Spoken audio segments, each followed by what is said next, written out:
Latest advancements as to computer navigation or robotic surgery. So మనం bone cut standard knee replacement చేసుకుంటే బేసిక్గా ఒక అంచనా ప్రకారం చేస్తాం. So the advantage with computer navigation or robotic ఏంటంటే మనకి కంప్యూటర్ నావిగేషన్లో సెన్సర్లు పెడతాం అండ్ దాని ప్రకారం బేసిక్గా ది కట్ ఏ లెవెల్లో తీసుకోవాలి, ఎంత తీసుకోవాలి అనేది మనకి చెప్తుంది. బాగా సివియర్ డిఫార్మిటీలో ఉన్నప్పుడు కూడా మీకు robotic definitely has an advantage. Rheumatoid arthritis ఈ కండిషన్లో కూడా బేసిక్గా robotic has a very significant advantage.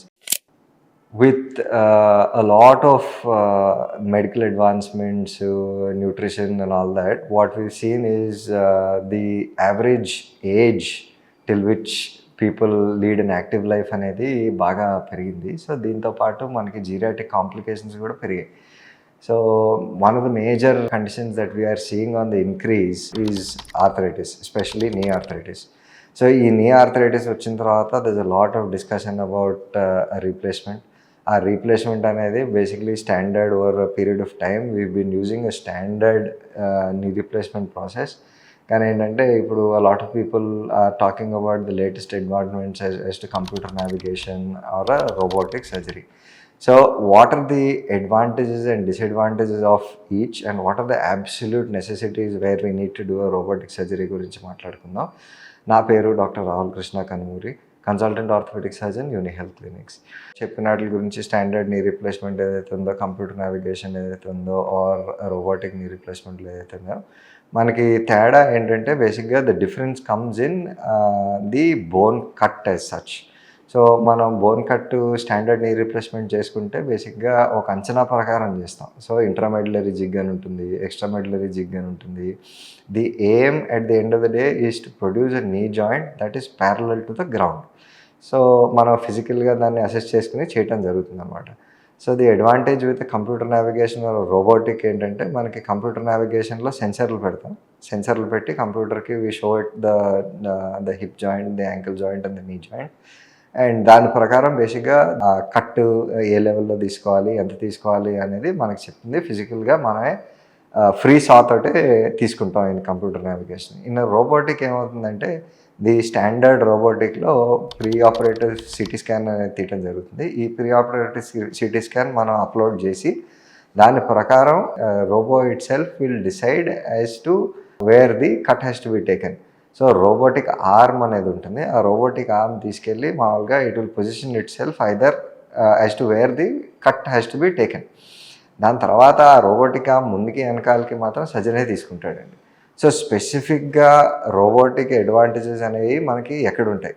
So robotic advantages కంపల్సరీగా మనకి చేస్తే అడ్వాంటేజ్ అన్న సిచ్యువేషన్స్ ఏంటంటే, నా let's say thigh bone femur అంటాం ఆర్ లెగ్ బోన్ టిబియా అంటాం, ప్రీవియస్గా ఫ్రాక్చర్ అయ్యి వంకర్ ఉండటంతో మన స్టాండర్డ్ రీప్లేస్మెంట్స్ మనం చేయలేం.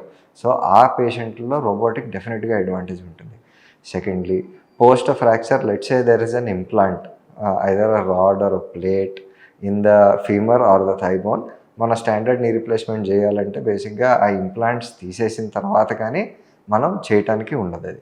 సో 2 సర్జరీల కింద ఉంటుంది. స్టాండర్డ్ నీ రీప్లేస్మెంట్ చేస్తుంటే బేసిక్గా ఒక సర్జరీలో ఇంప్లాంట్ తీసేసి అది ఆ లేయర్ అంతా కుట్లేసేసి హీల్ అయిన తర్వాత దాని తర్వాత స్టాండర్డ్ చేయాల్సి వస్తుంది. ఆర్ సేమ్ సిట్టింగ్లో చేసిన లాంగ్ డ్యూరేషన్ ఆఫ్ సర్జరీ అయిపోతుంది. నియర్లీ 2 to 3 hours పట్టేస్తుంది ఫర్ సింగిల్ని. సో దీంట్లో ఏంటంటే డెఫినెట్లీ రోబోటిక్ దీంట్లో డెఫినెట్గా అడ్వాంటేజ్ ఉంటుంది. ఆర్ రోబోటిక్లో ఇంకొక అడ్వాంటేజ్ ఎక్కడంటే బాగా సివియర్ డిఫార్మిటీలో ఉన్నప్పుడు కూడా మీకు robotic definitely has an advantage where మీకు ఎగ్జాక్ట్గా మనకి ఎంత కట్ కావాలనేది మనకి క్లియర్ కట్ ఇచ్చేస్తుంది.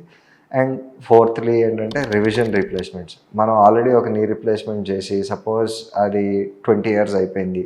So the implant has failed or infect అయిన తర్వాత for some reason we are having to revise it.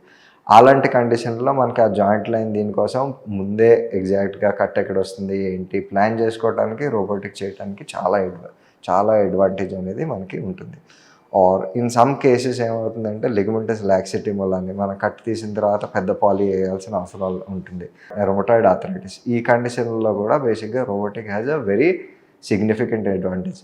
అలాగని రోబోటిక్ ప్రతిదానికి చేయకూడదని కాదు. రోబోటిక్ ప్రతిదానికి చేసినప్పుడు కూడా డెఫినెట్‌గా there will be a slight improvement in the accuracy when compared to manual or computer navigation. రోబోటిక్‌లో మీకేంటంటే ఈ సాఫ్ట్ టిష్యూ రిలీజ్ అనేది ఎక్కువ చేయాల్సిన అవసరం ఉండదు. సో ఇమ్మీడియేట్‌గా పోస్ట్ ఆపరేటివ్ పెయిన్ ఇవన్నీ కూడా చిన్నగానే ఉంటుంది. బట్ యాక్చువల్ ఇన్సిషన్ సైజ్ ఏదైతే ఉందో స్టాండర్డ్‌కి, రోబోటిక్‌కి పెద్ద డిఫరెన్స్ ఏమి ఉండదండి. That is the same. But ఏంటంటే మనం soft tissue release, soft tissue balancing అనేది రెగ్యులర్ ఇంప్లాంట్‌కి ఏదైతే చేస్తామో, రెగ్యులర్ టీకేఆర్‌కి ఏదైతే చేస్తామో దానికి రోబోటిక్‌కి తక్కువ ఉంటుంది. So immediately post operative recovery అనేది కొంచెం better for a robotic. But long term I think all three are the same and equal.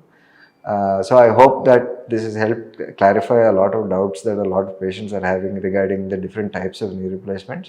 And thank you so much.